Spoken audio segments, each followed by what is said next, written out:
Buenos días, amada iglesia.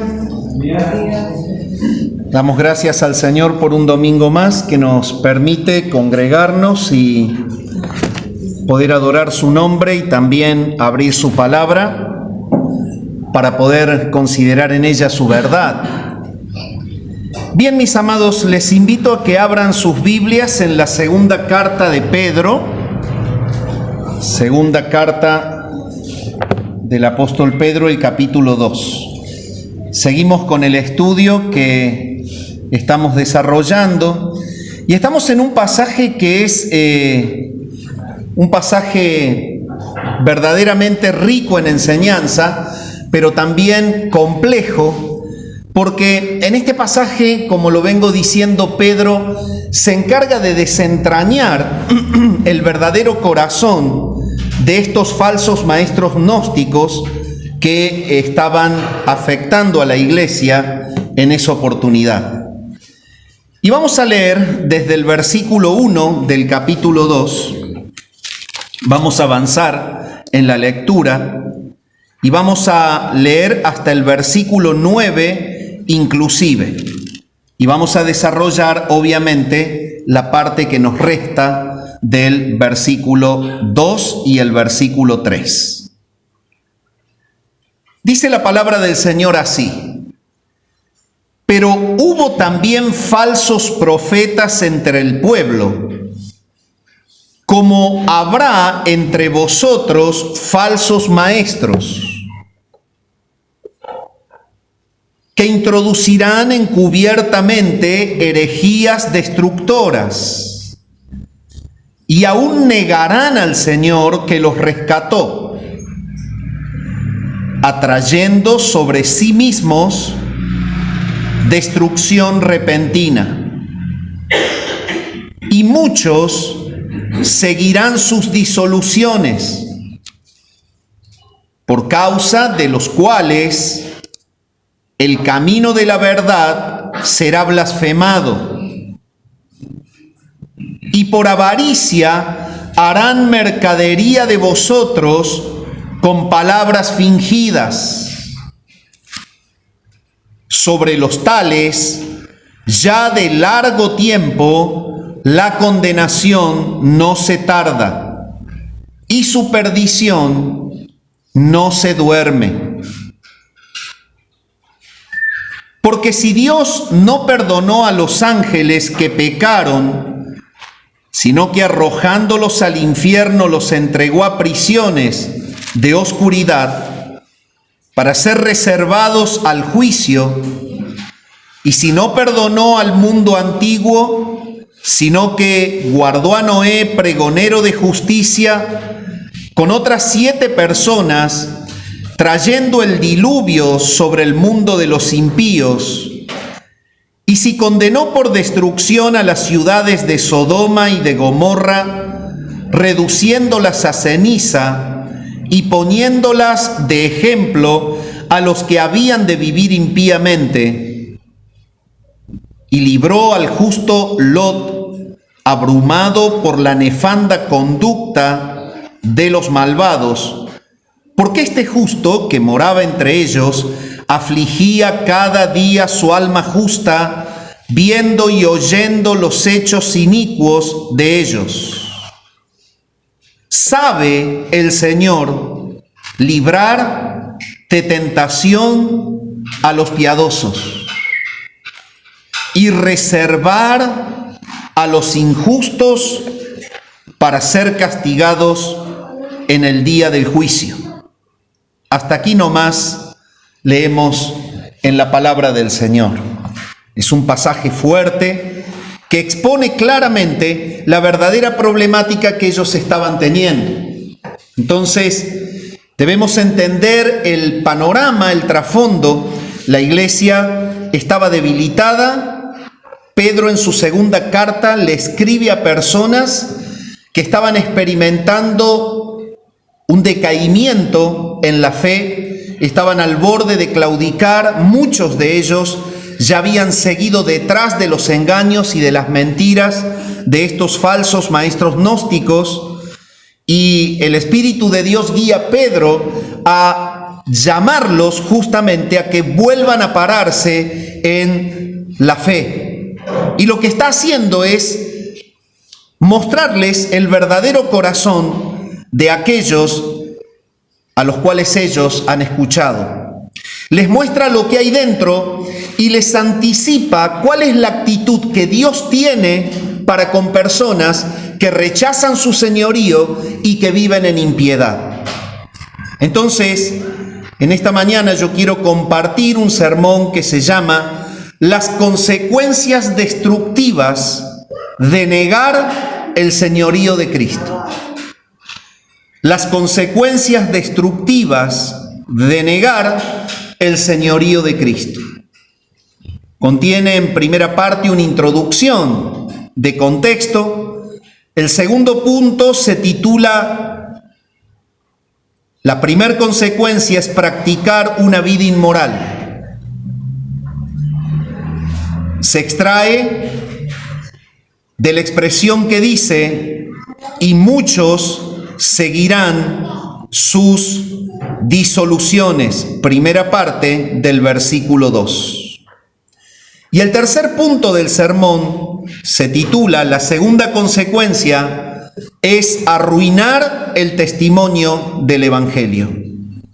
Y se extrae de lo que sigue diciendo, por causa de los cuales el camino de la verdad será blasfemado. Y bueno, claramente hay una relación entre lo que es el señorío de Cristo en la vida de una persona y las actitudes que las personas tienen.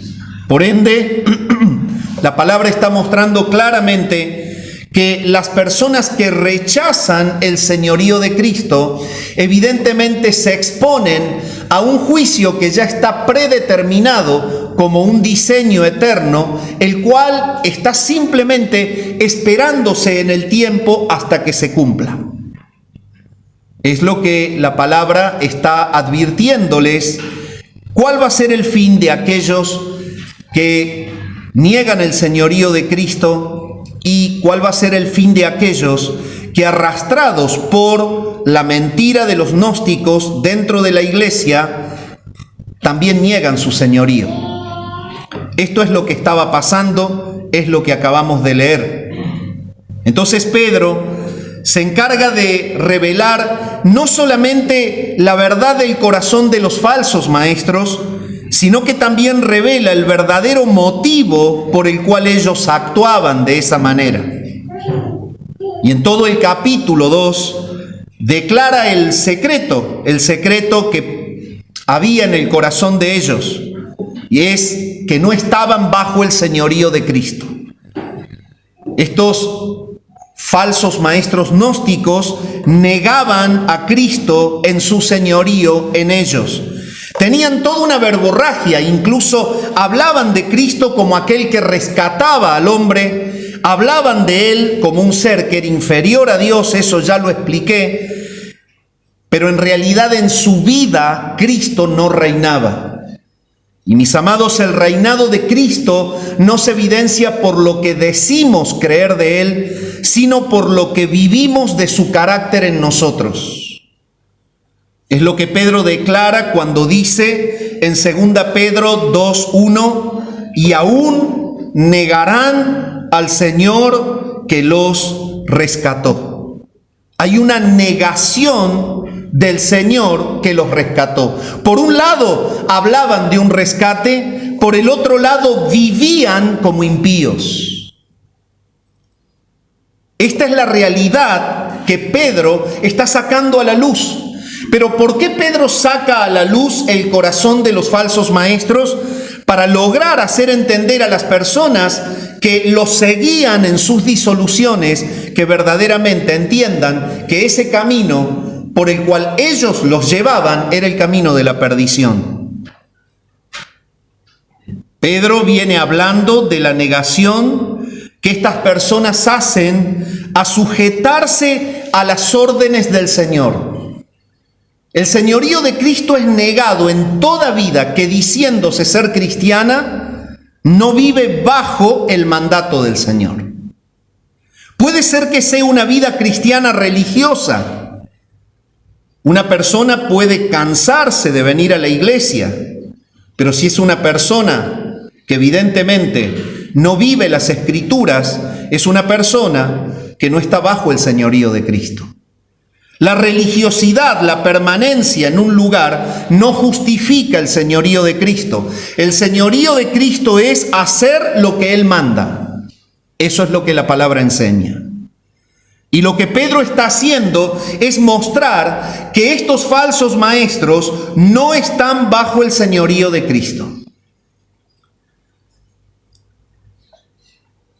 No se sujetan a las órdenes del Señor.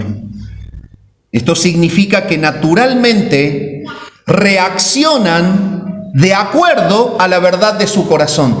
Y como la verdad de su corazón es impiedad, la reacción natural no es el carácter de Cristo, es el amor por la carne. Eso es lo que está haciendo Pedro. Está enseñándoles a diferenciar lo que es de lo que no es. El punto es que era tan confuso poder diferenciarlo porque en la dicción de ellos, en la expresión de ellos, todo estaba confundido. Pero Pedro les enseña a mirar la vida. La vida es lo que determina si lo que se dice tiene asiento o raíz en el corazón. Y evidentemente es lo que Pedro está enseñándoles a ellos, de que no hay nada en ese corazón más que oscuridad e impiedad, y anticipa cuál será el fin. Entonces ellos naturalmente aman satisfacer los deleites de la carne. Pedro les enseña que esto no es el reinado de Cristo en ninguna persona. Cuando Cristo reina, naturalmente la persona se abstiene de la satisfacción de la carne y lucha contra el pecado en su carne, pero no se abandona libremente a vivir los placeres de la carne. Entonces, Pedro los está enseñando a que ellos desprecian negarse a la satisfacción de los apetitos por amor al mandamiento del Señor. Esto es lo que ellos desprecian. Están frente a la tentación y en cambio de mostrar su amor por Cristo y negarse a los apetitos de la carne, estos maestros gnósticos vivían una vida completa de inmoralidad carnal.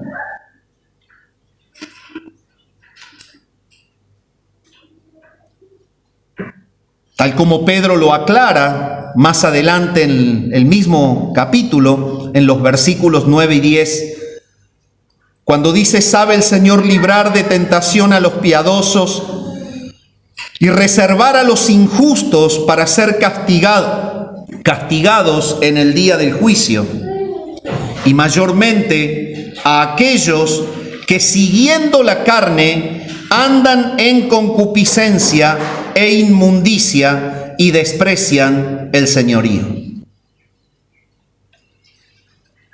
Entonces, Pedro deja en claro cuál era la realidad de ellos. Aquellos falsos maestros a los cuales ellos estaban siguiendo andaban en la carne, seguían la carne. Esto significa que andaban en concupiscencia. Simplemente haya sentido lo que el apóstol Santiago enseña. Cuando alguno es tentado, no es tentado de parte de Dios, sino que cada uno es tentado cuando de su propia concupiscencia es atraído y seducido, y la concupiscencia da a luz el pecado, y el pecado da a luz la muerte. Esta expresión de que ellos andan en concupiscencia es lo que Pedro les informa como el motivo para poder detectarlos. Son personas que realmente responden con agrado a la invitación a pecar. Ellos practican el pecado e inducen a otros a que lo sigan. Esto es andar en concupiscencia. Es ser favorable a la inclinación natural del corazón caído y satisfacer los deseos de la carne, practicando con el cuerpo lo que el deseo del corazón quiere. Esa era la vida de ellos, a pesar de que estaban en la iglesia y hablaban de un Cristo que no vivían. Entonces andan en concupiscencia e inmundicia, y ahí termina Pedro diciendo en el versículo 9, y desprecian el señorío. Dos expresiones que son conectivas en el mismo pasaje. Niegan al Señor que los rescató, desprecian el señorío. ¿Cómo se evidencia? Simplemente porque no se niegan a practicar los deseos de la carne y viven en el pecado. Esta gente era la gente que estaba provocando justamente en la iglesia en ese tiempo un verdadero desastre en cuanto a que sembraban en los creyentes y en personas que estaban en la iglesia pero no eran creyentes. Sembraban que a través de las creencias gnósticas, ya lo expliqué, pero lo recalco, que como ellos tenían una creencia dualista, si ellos sentían deseo de vivir una vida inmoral sexual, podían hacerlo porque en realidad la carne, cuando uno la satisfacía, como era completamente mala y el espíritu era completamente bueno, no había conexión. Entonces el mensaje gnóstico era un mensaje libertino, invitaba a las personas a no oponerse justamente a las concupiscencias del corazón y a que simplemente se le diera rienda suelta a la práctica del pecado. Pedro habla claramente, relaciona el desprecio del señorío de Cristo en ellos, manifestado por una satisfacción de la concupiscencia de la carne y la constante práctica de la inmundicia carnal. En este caso era sexual. ¿Por qué? Porque los gnósticos hablaban de que el verdadero conocimiento de la deidad y tener un verdadero encuentro con Dios se daba en esas ceremonias en donde estaba incluida la práctica libertina del sexo. Pedro es claro entonces cuando advierte que la ausencia del señorío de Cristo es evidente en ellos. Y es evidente en ellos por la continua búsqueda de la inmoralidad carnal. Él lo dice en el versículo 14 del capítulo 2 de la carta: tienen los ojos llenos de adulterio. Ahí está. No se sacian de pecar. Seducen a las almas inconstantes. Tienen el corazón habituado a la codicia y son hijos de maldición. De esta manera Pedro advierte que estos amantes del gnosticismo, tanto aquellos que lo enseñaban como aquellos que lo seguían, eran personas codiciosas del placer sexual, eran amantes de la satisfacción carnal y eran aborrecedores de Dios. Y por eso Pedro les califica diciéndoles: estos son hijos de maldición. Amados, hay dos clases de corazones: la persona en la cual Cristo es rey y la persona en la cual Cristo no es rey. No hay tres clases de corazones. El mundo está lleno de dos clases de corazones, solamente dos. Un corazón bajo el reinado de Cristo o un corazón fuera del reinado de Cristo. No hay una posición intermedia. Y es lo que Pedro está diciendo. Ellos son hijos de maldición. Y quizás si esta carta hubiese llegado a nosotros, costaría realmente relacionar cómo esas personas que hablaban con palabras tan suaves y fingidas podían llegar a tener eso en el corazón. Entonces Pedro lo que está haciendo es decirles: no, son hijos de maldición. ¿Por qué? Porque satisfacen sus placeres carnales y no están bajo las órdenes de Cristo. Y de esta manera Pedro deja en claro que en el mundo hay solo dos clases de corazones, como estoy diciendo: los que son de Cristo porque están bajo su señorío y el reinado de él sobre ellos, y los que no lo son, porque rechazan su señorío. Y esto es algo estremecedor. Es exactamente la misma posición que toma Juan. Es la enseñanza apostólica de Juan en 1 Juan 3, 8 al 10. Yo te invito a que lo puedas buscar y leer, si eres tan amable. 1 Juan, capítulo 3, versículos 8 al 10. Doy tiempo que lo busque. Vamos a empezar a leer.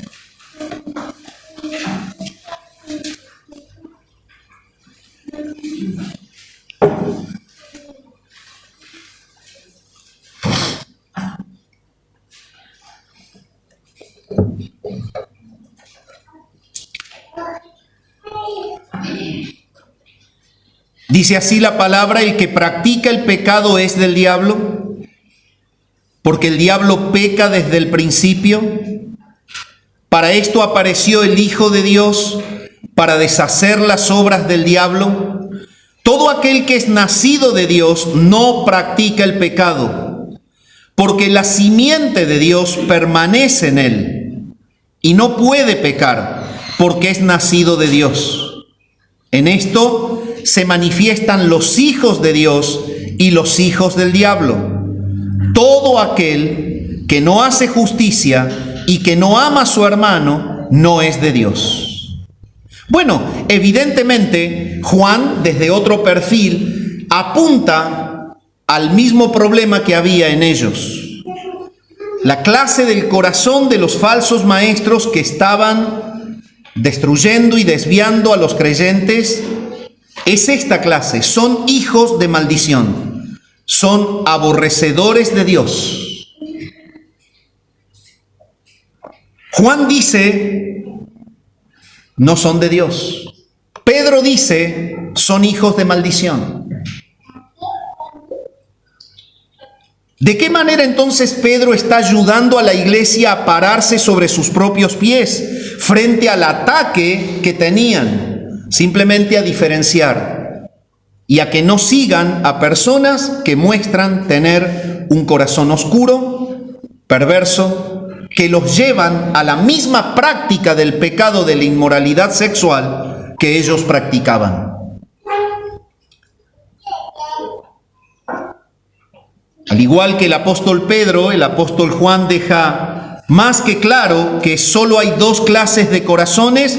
Y por un lado, Pedro relaciona que los condenados están fuera del señorío de Cristo y que los salvos están dentro de él. Mientras que Juan lo relaciona con la práctica o no del pecado. En una palabra, los que están dentro del reino no pueden practicar el pecado porque están bajo las órdenes de Cristo, que los llama a no pecar.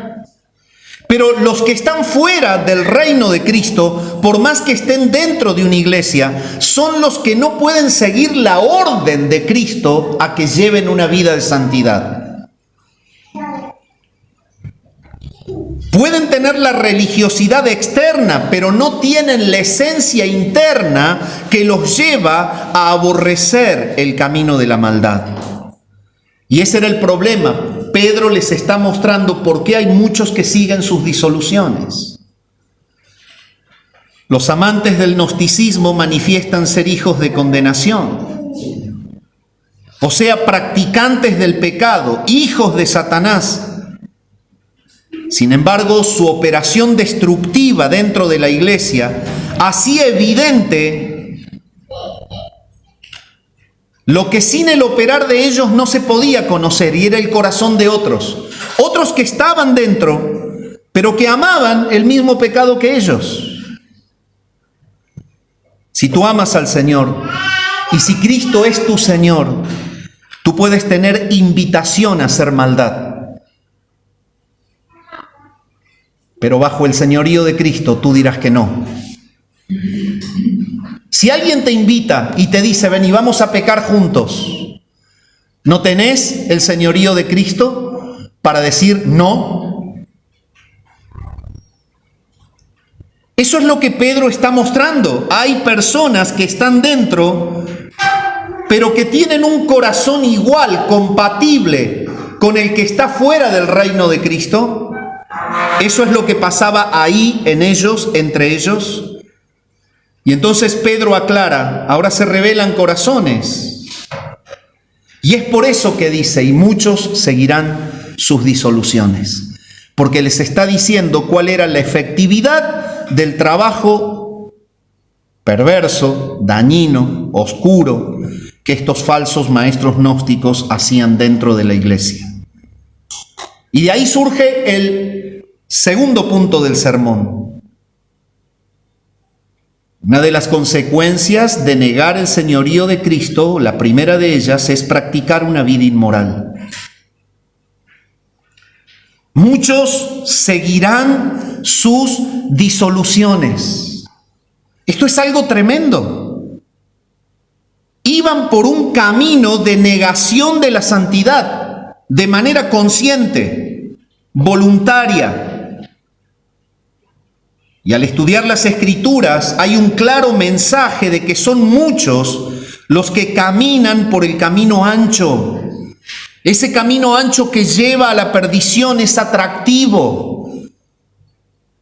Esto lo podemos leer en las enseñanzas del Evangelio, y búsquelo usted. Evangelio según San Mateo, capítulo 7 y versículo 13, por favor. San Mateo, capítulo 7 y versículo 13.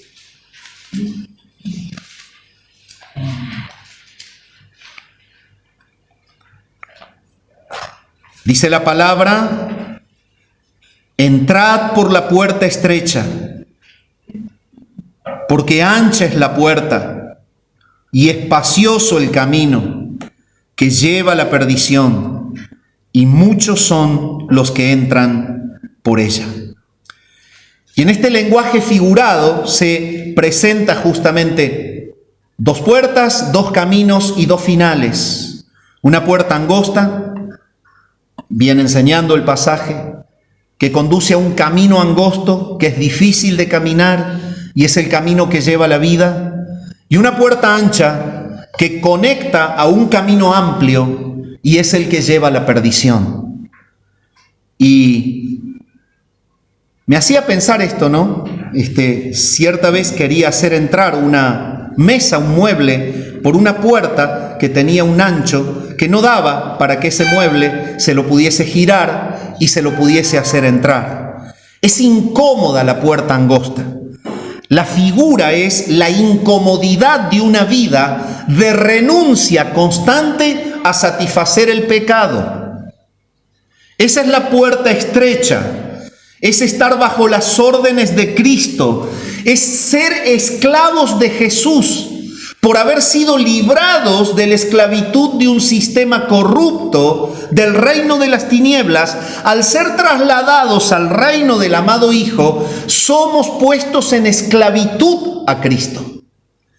Es por eso que Cristo dice: el que quiere seguirme, niéguese a sí mismo. No es satisfágase a sí mismo, es niéguese a sí mismo.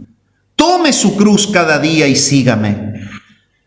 Debe haber negaciones personales y disposición a darlo todo. Lo que está diciendo San Mateo 13 es que se debe entrar por la puerta estrecha, porque es ancha la puerta. La vida fácil es la más cómoda. Esa es la puerta ancha, la que conecta con un camino espacioso. Es el camino de las invitaciones a la facilidad, al gusto, a los placeres, a disfrutar de este mundo y de esta vida. Y ese es el camino que muchos toman, y tristemente la Escritura dice, es el que lleva a la perdición. Muchos seguirán sus disoluciones. Es tremendo lo que estaba pasando allí. Hermanos amados, hay solo dos clases de corazones. Uno bajo el reinado de Cristo, bajo el señorío de Cristo. Otro fuera del señorío de Cristo, y pueden estar bajo el mismo techo conviviendo, pero son distintas clases de corazones. Y en este lenguaje figurado Cristo enseña la facilidad de proveer para los deseos de la carne que tienen aquellos que no están bajo su señorío. el satisfacer deseos carnales, bajas pasiones sexuales, el satisfacer deseos de la carne que no tengan que ver quizás con las pasiones sexuales, es un síntoma de caminar el camino ancho.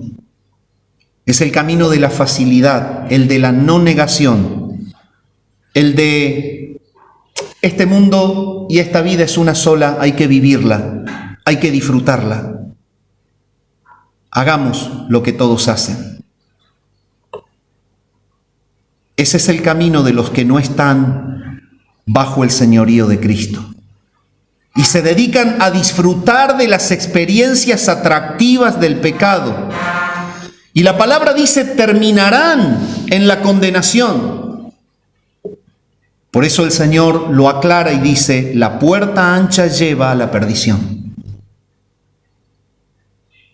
El punto en esta mañana es que el Señor nos pone de cara frente a este pasaje a que cada uno analice cuál es el vínculo que tiene para con el pecado.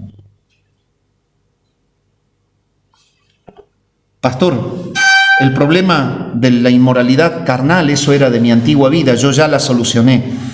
Sí, pero está el problema del rencor, la mentira, la envidia, está el problema de la maldad, está el problema del engaño, de la falsedad. Hay tantos pecados que no hacen al señorío de Cristo en nuestra vida. El Señor nos está llevando a un análisis de cuál es nuestro verdadero corazón.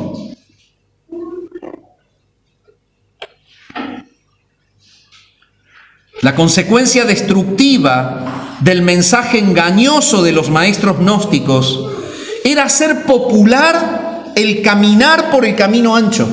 La invitación de ellos era, vengan a pecar al camino ancho, este es más fácil. Ni siquiera piensen que Cristo vuelve. Vivan la vida. Vengan a las experiencias prácticas, al conocimiento del contacto con Dios, vengan a sentir las sensaciones en los rituales gnósticos que hablaban de una verdadera iluminación y de conocer realmente al Señor a través de sensaciones carnales. Vengan. Y había gente que dejando la fe se iba a hacer esa inmundicia. Tremendo.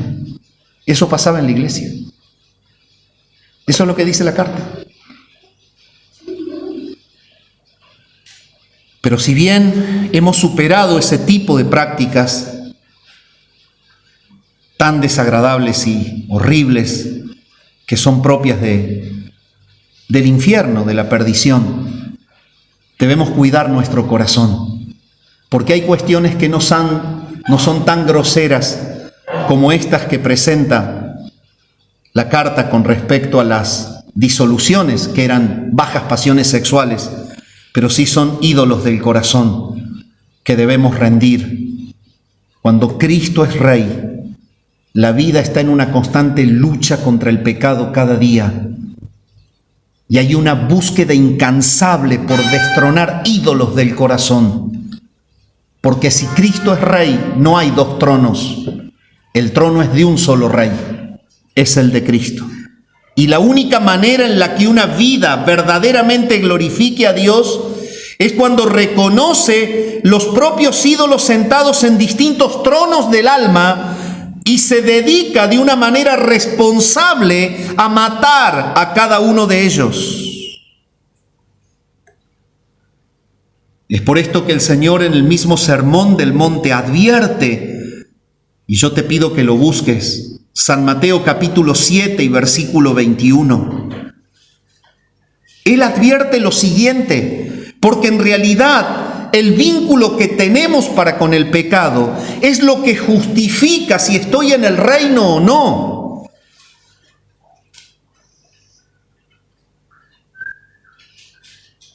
Los que están fuera del reino, tal como estos gnósticos, amaban pecar sin ninguna resistencia. Es lo mismo que Pablo presenta en Romanos 1, 28, 29 y 30, cuando dice que los impíos se gozan en pecar y también se gozan de pecar con otros que pecan como ellos.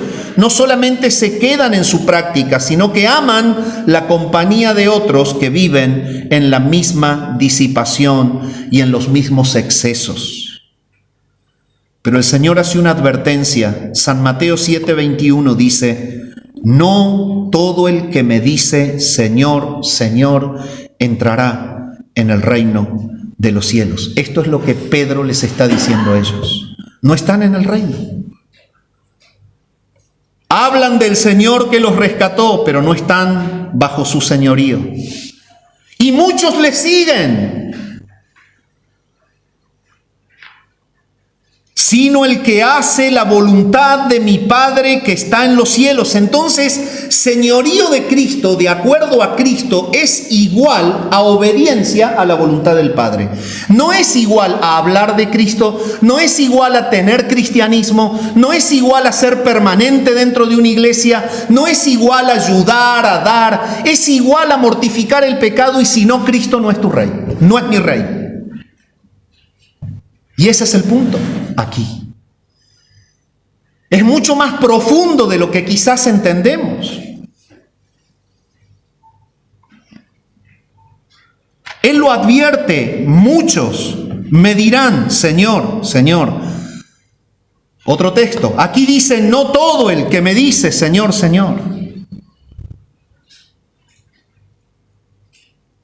Solo es el que hace la voluntad de mi Padre que está en los cielos.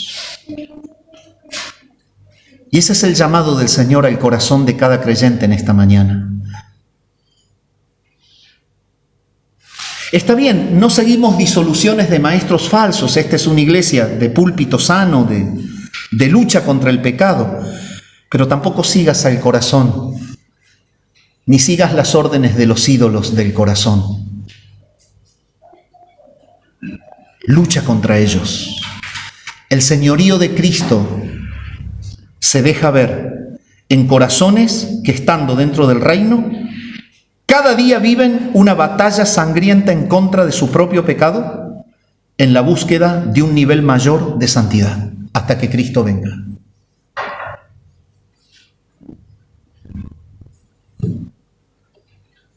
Esto es lo que no hacían los falsos maestros, y es lo que no hacían todos que lo seguían, o todos los que lo seguían. La advertencia de Cristo es clara.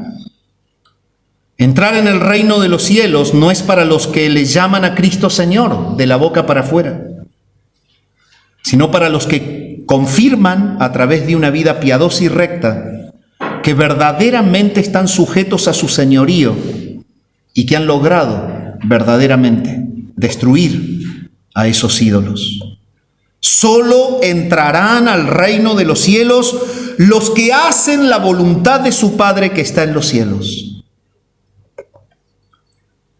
Esto es lo que el apóstol Pablo les advierte también a los hermanos de Tesalónica, cuando les dice en 1 Tesalonicenses 4:3: pues esta es la voluntad de Dios.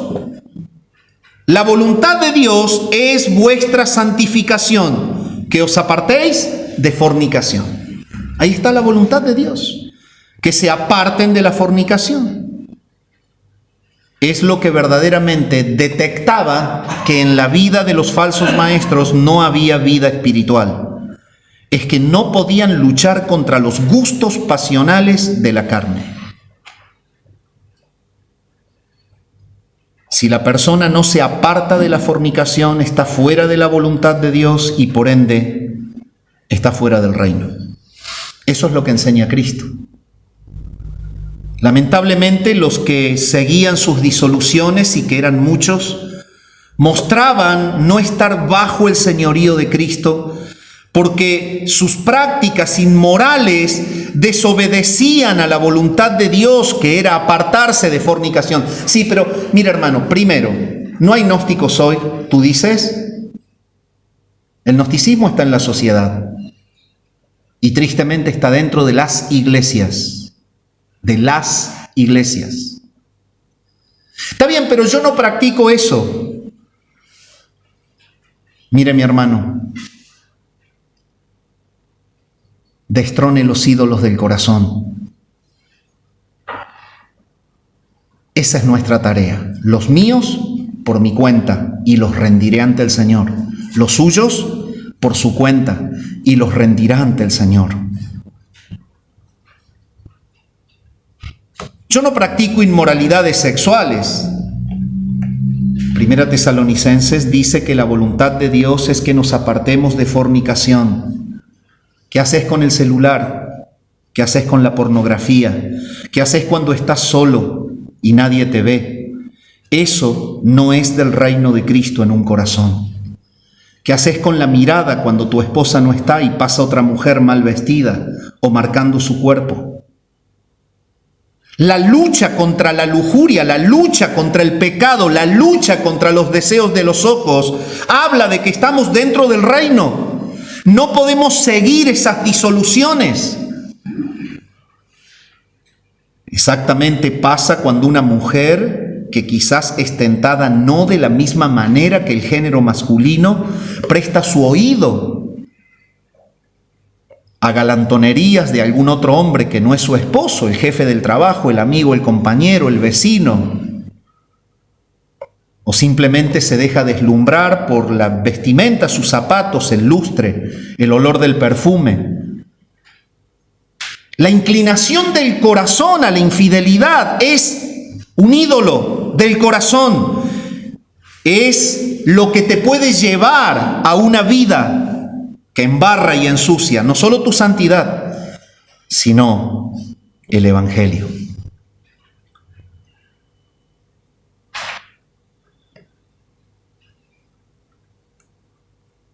Esto nos lleva a entender que afirmar superficialmente que somos seguidores de Cristo sin manifestar nuestra práctica constante de mortificación del pecado, que nos lleva a mantenernos apartados de toda satisfacción carnal, para vivir una vida agradable a Dios, porque estamos dentro de su voluntad. Si no es realmente así, no sirve de nada decir que lo soy.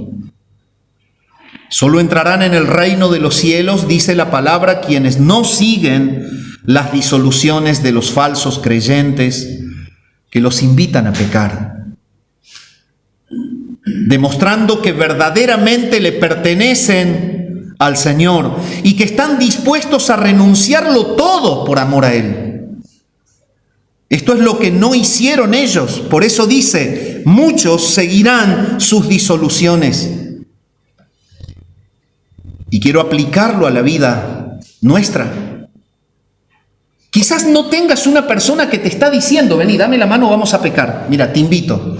Allá hay un par de mujeres, vamos, listo, necesitas zafar, salir de tu presión, del problema de la vida, vamos, pasemos un buen rato. Puede que no pase, pero puede estar la invitación en tu propio corazón.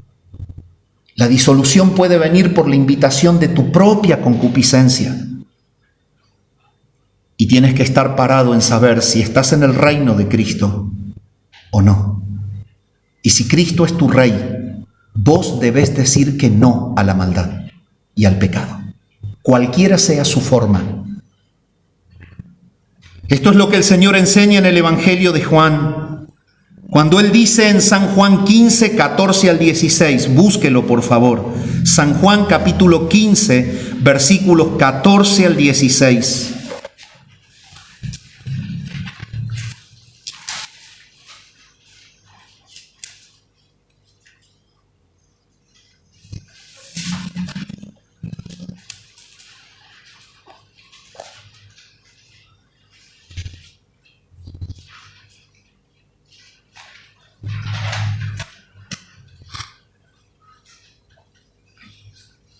Dice así la palabra del Señor: vosotros sois mis amigos si hacéis lo que yo os mando.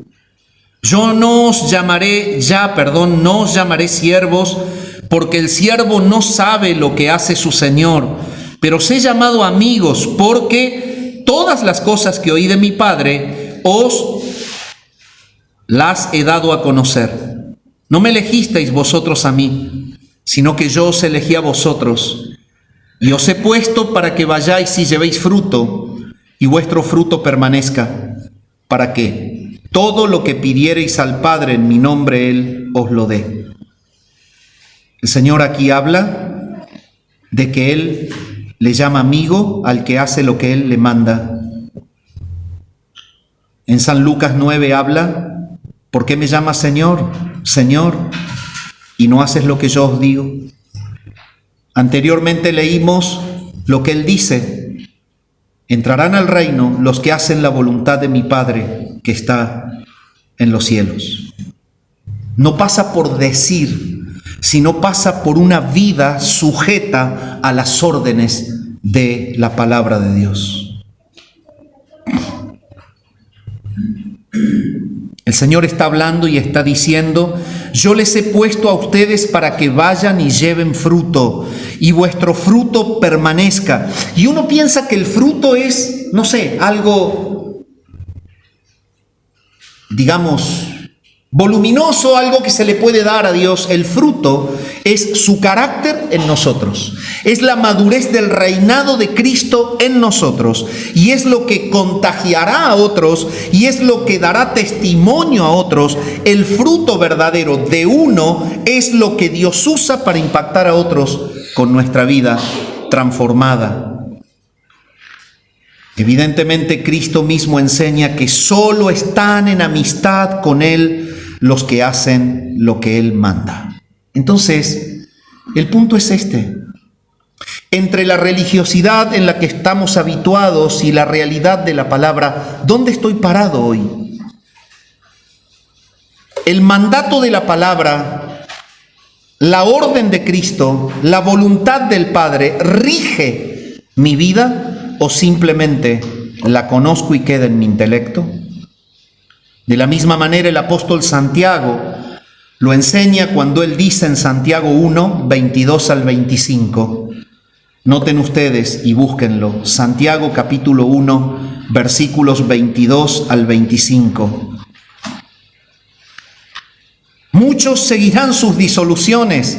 Bueno, la palabra nos está llevando por el camino de la negación. Debemos aferrarnos a la Escritura si verdaderamente somos hijos del Rey. En Santiago 1, 22 al 25, el apóstol nos dice: pero sed hacedores de la palabra y no tan solamente oidores, engañándoos a vosotros mismos. Porque si alguno es oidor de la palabra, pero no hacedor de ella, este es semejante al hombre que considera en un espejo su rostro natural, porque él se considera a sí mismo y se va y luego olvida cómo era. Mas el que mira atentamente en la perfecta ley, la de la libertad, y persevera en ella, no siendo oidor olvidadizo, sino hacedor de la obra, éste será bienaventurado en lo que hace. Y noten, el señorío de Cristo se hace evidente en los que están sujetos a la orden de Dios contenida en su palabra, pero de manera práctica.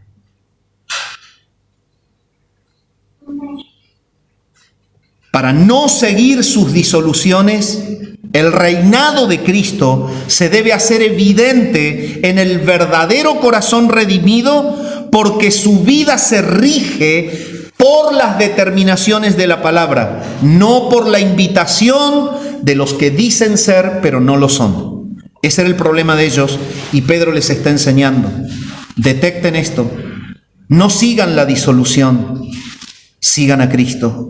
El reinado de Cristo se hace evidente cuando ustedes están llenos de la palabra y su conducta y su práctica vive la palabra que saben.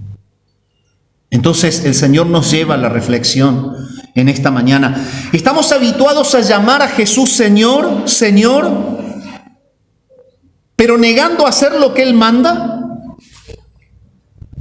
¿No será que se ha instalado en nosotros la expresión negándonos a la práctica del mandato bíblico? Siendo que la palabra de Dios mide la verdadera entrada al reino de los cielos solo para aquellos que hacen la voluntad del Padre que está en los cielos, podemos estar seguros de que estamos caminando hacia el reino de los cielos en la medida en que nuestra vida está siendo controlada por la palabra, ¿o no? Y esto es lo que el Señor nos llama a meditar en esta mañana. Amados, la vida de un verdadero creyente es una batalla diaria en contra de nuestro propio pecado.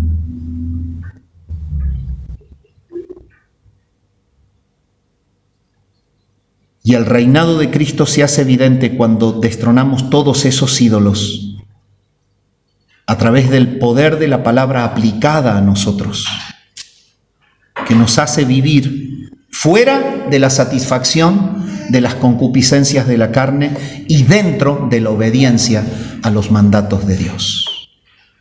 Pero en tercer lugar, la consecuencia de vivir fuera del señorío de Cristo es arruinar el testimonio del Evangelio. La palabra dice, por causa de los cuales el camino de la verdad será blasfemado. Imagínense ustedes, los apóstoles predicaban la santidad, los apóstoles predicaban el negarse a uno mismo, era la predicación del Evangelio, los apóstoles predicaban el reinado de Cristo.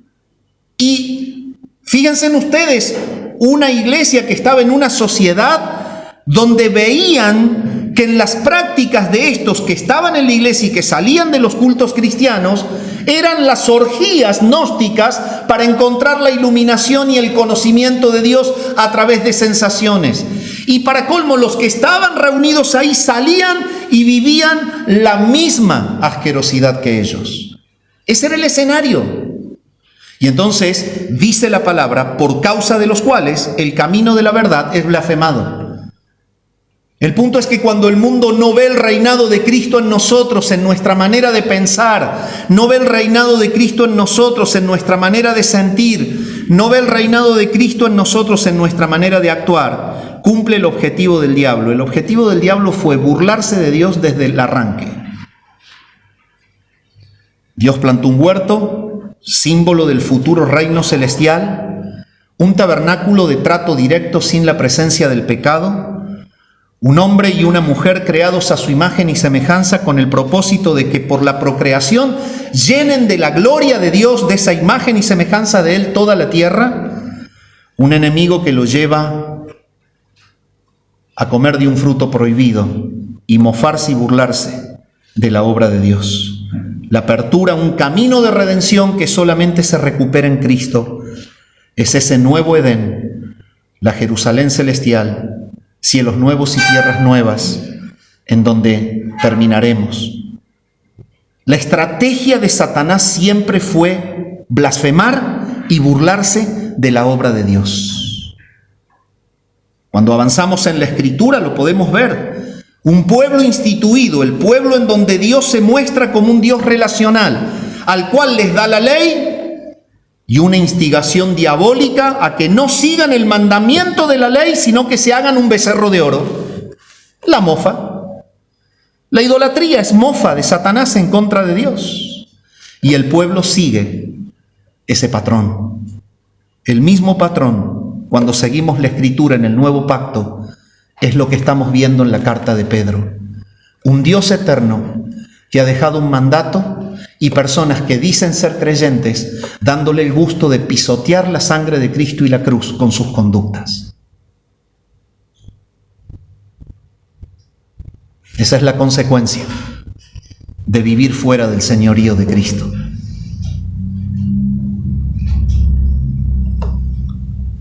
Por causa del camino o por causa de los cuales el camino de la verdad será blasfemado. Mira el cristiano. Las noticias por internet. Uy, mira ese que tomaba conferencias, le engañaba a la mujer. Mira el pastor evangélico. Mira el cura. Mira. Eso es lo que quiere el diablo. Y desde el centro de la impiedad se mofa por la irresponsabilidad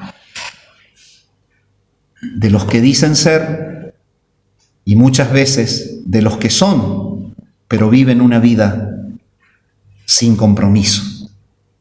Desde el principio Satanás disfruta oponerse al camino de la verdad.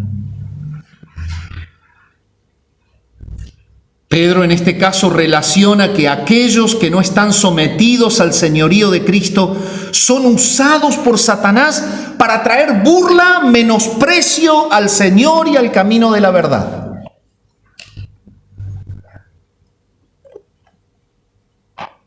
No, pero pastor, yo nunca voy a ir a un lugar de esos, ya lo sé.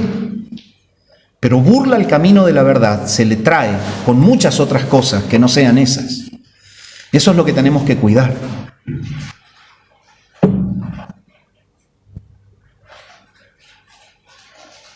La iglesia es el sitio más propicio donde trabaja el diablo. ¿Cómo? ¿Qué es lo que está diciendo usted? Sí.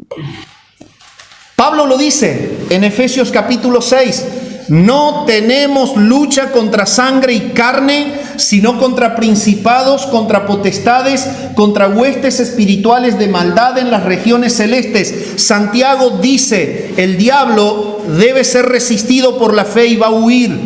Ningún apóstol negó que la iglesia sea un centro de ataque de la obra de Satanás.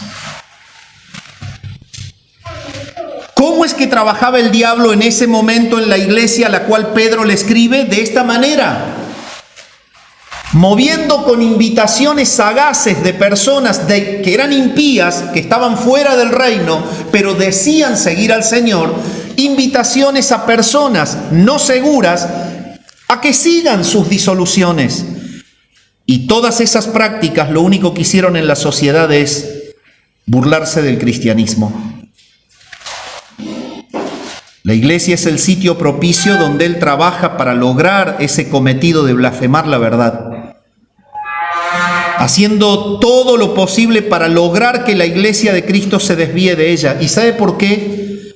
Para comprender esto debemos analizar la declaración, la enseñanza de Pablo a Timoteo en 1 Timoteo 3:15. Búsquela, por favor. 1 Timoteo 3:15. Búsquela en su Biblia.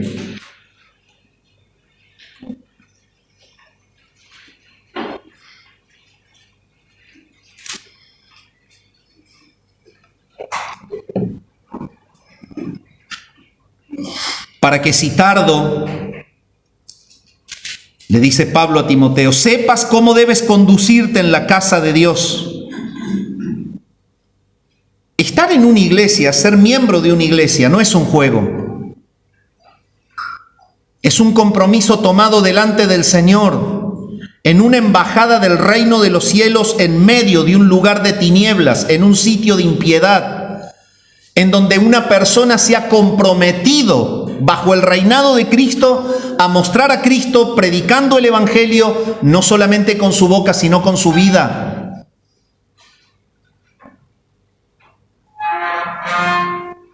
Pablo le está diciendo a Timoteo, mira, si me ausento por un poco de tiempo, mi preocupación es cómo te vayas a conducir en medio de la iglesia. No es simplemente que te quedes en la iglesia mientras yo no estoy guiándote, haciendo lo que se te antoje. Timoteo, tené cuidado porque hay algo mucho más profundo en este tiempo en el que yo no estoy y te tenés que quedar vos, que sos joven, que te estoy preparando para el pastorado, pero tené cuidado. ¿Por qué? Y se lo dice más adelante, porque donde vos vas a estar, esa es la casa de Dios, no es tuya. En segundo lugar, es la iglesia del Dios viviente. En tercer lugar, es columna y baluarte de la verdad. Por eso el diablo ataca a la iglesia. Dígame, si usted tiene un edificio y lo que quiere es derrumbarlo, ¿qué es lo que golpea primero? La columna central. Ninguno va a gastar energía en ir picando una parecita al medio. ¿Qué va a hacer? ¿Un boquete así? El edificio queda en pie. ¿Y te gastaste rompiendo lo que no lo voltea? Toda persona sabe que si quiere derrumbar un edificio, va a voltear la columna central, el esqueleto. De ahí cae todo lo demás solo, porque no se sostiene, por gravedad cae.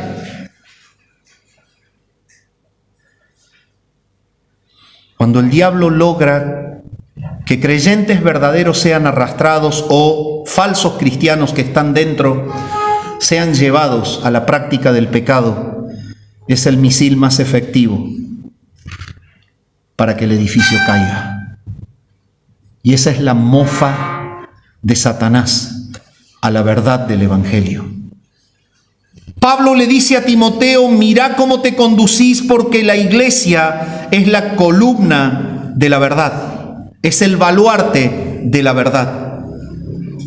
El diablo, engañador desde el principio y padre de mentiras, de acuerdo al Evangelio, aborrece la verdad, y lo que le encanta es golpear el lugar en donde se proclama la verdad y se debe vivir la verdad. Por eso ataca a la iglesia. ¿Cómo luchar contra eso? Pregúntate solamente: ¿estás bajo el reinado de Cristo? Si está bajo el señorío de Cristo tu vida, tu mente debe pensar bíblicamente, tus oídos deben conectarse bíblicamente, tu corazón debe razonar bíblicamente y tus conductas deben ser bíblicas. Eso es lo que justifica que estés peleando contra el pecado y que no te asocies a la destrucción de la columna y el baluarte de la verdad.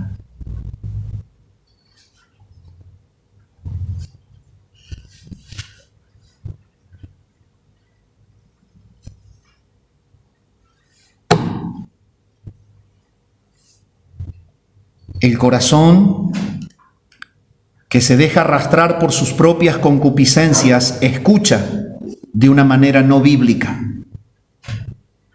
Es la invitación del mismo enemigo a que abandones la santidad, a que te dejes de negar a satisfacer tus propios egoísmos. Y entonces la vida cae de una práctica de santidad a una vida de pecado. Y la verdad nuevamente es burlada. Es por esto que Pedro escribe en el mismo capítulo lo siguiente, en 2 Pedro 2, 18 al 20, vaya al capítulo que hemos leído y diríjase unos versículos más abajo, 18 al 20, pues hablando, 2 Pedro 2, 18 al 20, pues hablando palabras infladas y vanas, seducen con concupiscencias de la carne y disoluciones a los que verdaderamente habían huido de los que viven en error. Les prometen libertad y son ellos mismos esclavos de corrupción. Porque el que es vencido por alguno es hecho esclavo del que lo venció. Ciertamente, si habiéndose ellos escapado de las contaminaciones del mundo por el conocimiento del Señor y Salvador Jesucristo, enredándose otra vez en ellas, son vencidos, su postrer estado viene a ser peor que el primero. Y esta era la realidad. Eran personas que habían oído del Señor, pero se habían dejado llevar nuevamente por los deseos de la carne y practicaban una vida corrupta, hablaban con palabras infladas y vanas y seducían con concupiscencias de la carne y disoluciones a personas que habían manifestado tener a Cristo y estaban en la iglesia y los arrastraban a ser esclavos del pecado como ellos. Ese es el escenario de 2 Pedro 2, 18 y 20, 18 al 20. Mis amados, claramente está siendo mostrado aquí la estrategia de los que están fuera del señorío de Cristo y cómo son usados por Satanás para destruir el Evangelio. El estado posterior viene a ser peor que el primero. Eso es lo que ve la gente. Claramente Pedro muestra aquí el fracaso de la doctrina de los gnósticos, quienes usando palabras infladas y vanas llevaban a las personas a través de seducción carnal a la práctica del pecado. Por un lado prometen a las personas que a través de estas prácticas pecaminosas alcanzarán la libertad, mientras que ellos mismos son esclavos de corrupción. Bueno, pero mire, hermano, yo la verdad no soy invitado por nadie a ir a una fiesta de esas y a vivir una vida disipada. Pero tené cuidado, podés ser invitado por alguien a pecar contra el Señor, a pecar contra los hermanos, y podés decir que sí también. La aplicación es múltiple de esta misma enseñanza. Y de esta manera se confirma la expresión de que es por causa de ellos que el camino de la verdad es blasfemado. Y en relación a esto voy a citar a un pastor luterano, Richard Lenski. Él decía lo siguiente: al ver a cristianos profesos correr hacia toda clase de excesos, personas ajenas blasfeman, denigran, maldicen y condenan el verdadero cristianismo. Afirman diciendo: si eso es cristianismo, maldito sea. Cuando muchos siguen tales excesos, los de fuera no pueden distinguir y por tanto blasfeman respecto a todo el camino. Los no creyentes consideran que tales falsos exponentes son verdaderos productos del cristianismo. Qué triste situación. Cuando no respondemos obedientemente al reinado de Cristo, lo único que hacemos es pisotear su nombre y la cruz. Solo cierro en el amparo que el mismo párrafo nos deja. ¿Dónde puede estar nuestro amparo? Para que seamos irreprensibles y sencillos, hijos de Dios sin mancha, en medio de una generación maligna y perversa, en medio de la cual resplandecemos o debemos resplandecer como luminares en el mundo. ¿Cómo podemos hacer para que el consejo de Pablo a los Filipenses en el capítulo 2 y versículo 15, que es el que acabo de citar, pueda ser real? Y bueno, es simplemente aferrarse a lo que Pedro en el mismo párrafo nos dice: sabe el Señor librar de tentación a los piadosos. El Señor sabe librarnos de tentación. La persona que se dice cristiana y ataca el Evangelio lo hace voluntaria y conscientemente. El señorío de Cristo se manifiesta en que el Señor te libra de la tentación. La tentación de tu orgullo, de tu altivez, la tentación de querer ser más, la tentación de la mentira, la tentación de la envidia, la tentación de toda clase, la tentación sexual, la tentación con respecto a la pornografía, la tentación de los ojos. ¿Sabe el Señor librar de tentación a los piadosos? Pero también sabe condenar a los impíos. Él los reserva a los injustos para ser castigados en el día del juicio. Este texto nos habla de que cuando estamos bajo el señorío de Cristo, el Señor nos librará de andar en esos caminos. Aférrate a Él. Cristo es tu Señor en esta mañana. Si has creído en Él, la vida tuya debe mostrar su carácter en una completa, permanente y diaria renuncia a la práctica del pecado, en una eficaz mortificación del pecado, matando al pecado antes de que el pecado te mate a ti. ¿Estás seguro de que el camino de la verdad no es blasfemado por causa de tus prácticas? ¿Cristo el Señor es tu Señor hoy? ¿La obediencia a las Escrituras es tu práctica habitual? ¿O conoces la palabra pero vivís como te es más cómodo? ¿Experimentás como un cristiano piadoso el socorro de Cristo en medio de la tentación? ¿O te echás al abandono? Que en esta mañana el Señor nos ayude a vivir bajo su señorío, negando el deseo carnal de nuestro propio corazón, luchando contra el pecado cada día y aportando a la extensión del Evangelio, al reino de Cristo, con nuestra negación. Señor, heme aquí. Todo lo mío es tuyo, mi tiempo, mi esfuerzo, mi vida es para la gloria de tu nombre. Quiero dejar de vivir bajo los impulsos de mi propio corazón. Padre, gracias por tu palabra en esta mañana, por todo lo que tú nos enseñas a través de la segunda carta de Pedro. Clamamos, Señor, que la vida de cada uno de nosotros pueda ser una vida vivida bajo tu reinado, en un completo en una completa lucha y negación de los impulsos de la carne, de los deseos de los ojos. Señor, tu palabra misma nos alienta y nos dice que tú sabes librar de tentación a los piadosos. Que nuestra mente esté sujeta a tu libertad, que nuestra mirada esté sujeta a tu libertad, que nuestro corazón esté sujeto a tu libertad y nuestras conductas estén sujetos a tu libertad, fuera de la práctica del pecado. Oramos al Padre en el nombre de Jesús. Amén.